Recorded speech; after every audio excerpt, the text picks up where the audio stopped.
Hey everyone, welcome to this explainer. Today we are embarking on a microscopic, honestly epic quest. I mean, think about it. Have you ever just popped a pill for a headache and fully expected it to magically kick in 20 minutes later? We all do it. But the actual journey that single little drug molecule undertakes to survive the fortress of the human body, it is absolutely wild. It's nothing short of a miracle of chemical engineering. So we're going to track this hero's journey literally from the exact moment it enters your body all the way to the second it hits its target. Okay, so let's just lay out the exact map of the treacherous obstacle course our heroic little molecule has to navigate today. We'll start with the ultimate macro overview of the body's defenses, then we'll shrink down to cross the cellular wall, put our drug through the infamous oil and water test, try to survive the dangerous acid trap of the stomach, and finally, we'll tackle the last hurdles of shape and volatility. All right, let's jump right into part one, the ultimate obstacle course. So, what actually happens on a macro level right after you swallow your medicine? Well, the body's mind-bogglingly complex biological systems can basically be boiled down into four distinct and incredibly unforgiving phases of pharmacokinetics. As you can see here, it's a whole journey from administration straight down through the various heavy-duty systems of the human body. The absolute most crucial takeaway here is that a drug literally has to survive every single letter of that ADME acronym before it can do anything to help you. It's got to be administered successfully, distributed through your bloodstream, survive being metabolized or chopped up by your liver. And finally, it has to actually do its job before it gets excreted.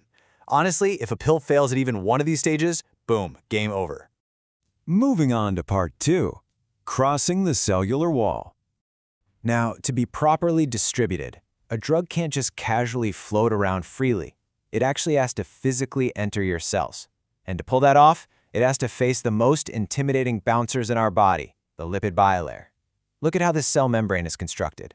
It's packed with these tight molecules featuring water-loving hydrophilic heads facing the outside and water-fearing hydrophobic fatty acid tails hiding on the inside. They are incredibly strict. They only let certain molecules pass based purely on their chemical credentials. If our drug is going to get past those bouncers and cross the cell membrane, it's got to use one of three specific breach methods. It either slips right through the cracks unnoticed in step 1, gets formally escorted across by a specific carrier protein in step 2, or it manages to find a dedicated channel pore in step 3. Visualizing it this way really hits home that whether a drug just breezes through via simple diffusion or if it needs a specialized transport channel depends entirely on its unique chemical shape and charge. Small, lipid-soluble molecules, they just waltz right on through. But large, charged, or highly water-soluble molecules? No way. They get completely rejected at the door unless they're holding a VIP pass for a specific channel. Which brings us to part 3, the oil and water tests. Okay, so to figure out exactly how our molecule is going to sneak past those bouncers, we have to look at something called the Partition Coefficient. Imagine test tubes naturally separating into two very distinct layers. The top layer is this fatty, oily solvent called N-octanol, and the bottom layer is just pure water. Whenever we drop a newly engineered drug into this tube, it literally forces the chemical to make a choice. Does this drug want to hang out in the watery fluids, or does it prefer the oily lipid environment? Mastering this exact coefficient is a total game changer. It's how chemists ensure a molecule is lipophilic enough, meaning fat-loving enough, to actually sneak through that fatty cellular wall we were just looking at. Because, think about it, if the chemical just stubbornly stays down in the water layer, it is never going to cross the lipid bilayer of your cells. Let's put a real-world number on this to give it some perspective. The log KW score, which is basically just the measurement of this partition coefficient, for a widely known chemical like bisphenol A, or BPA, is 3.64. Since this number is nice and high and positive, it tells us BPA heavily favors lipid environments. It dissolves beautifully in fat, which, interestingly enough, is exactly why it can so easily cross biological barriers inside the human body. But wait, what if a brand new medicine we invent just isn't lipophilic enough right out of the gate? Well, this is where chemists literally act like armorers.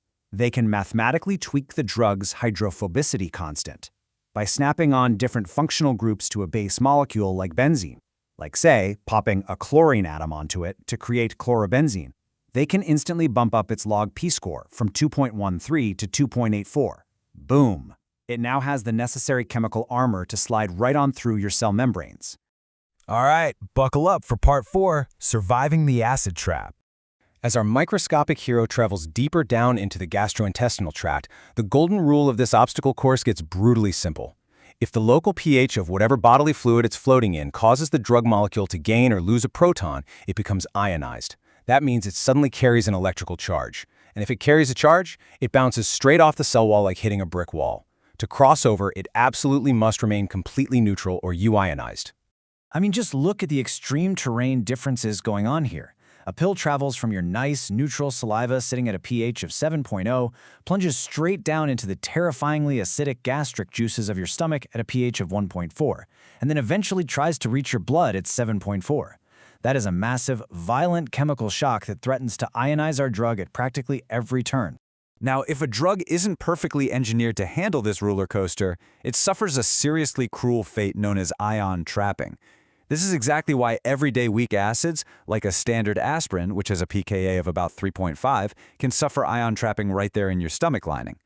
The extreme pH difference across the cell membrane forcefully ionizes the aspirin the second it enters the cell, trapping it inside indefinitely, so it literally can't get back out. We're almost at the finish line. Section 5. Final hurdles, volatility and shape. Okay, so our drug has somehow survived the ADME process, it's crossed the lipid barriers, and it dodged the acid traps. But let's pivot for just a second to a totally different route of entry. Let me ask you a question that really highlights the sheer power of physical properties. Why is it that inhaled anesthetics, like that gas they give you right before a surgery, knock you out so incredibly fast compared to a liquid drug delivered through an IV? The secret here entirely comes down to volatility, because inhaled anesthetics like enflurane have a very low Ostwald coefficient, which just means their blood-to-gas ratio is perfectly balanced. They completely bypass all those traditional digestive hurdles we just talked about. They saturate the blood in your lungs almost instantly.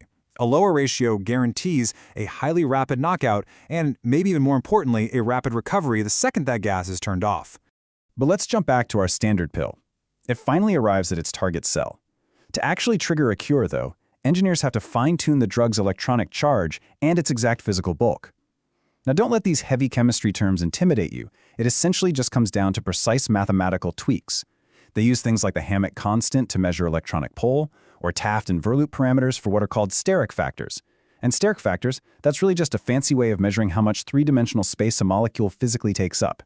At the end of the day, all those dense mathematical parameters, the Hammett, the Taft, the Verloop, they really just ensure one simple thing.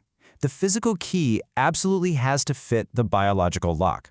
Because think about it, if a chemist added way too many functional groups earlier just to help it survive the stomach acid, well, now it might be way too bulky to actually fit into the cell receptor. It is a relentless, microscopic balancing act. And there you have it, the true hero's journey of a tiny pill.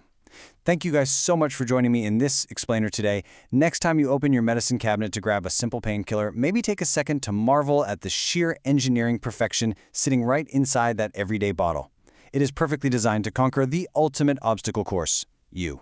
Which honestly kind of makes you wonder, if that's what it takes to cure a simple headache, what kind of microscopic miracles are happening inside you right now just to keep you alive?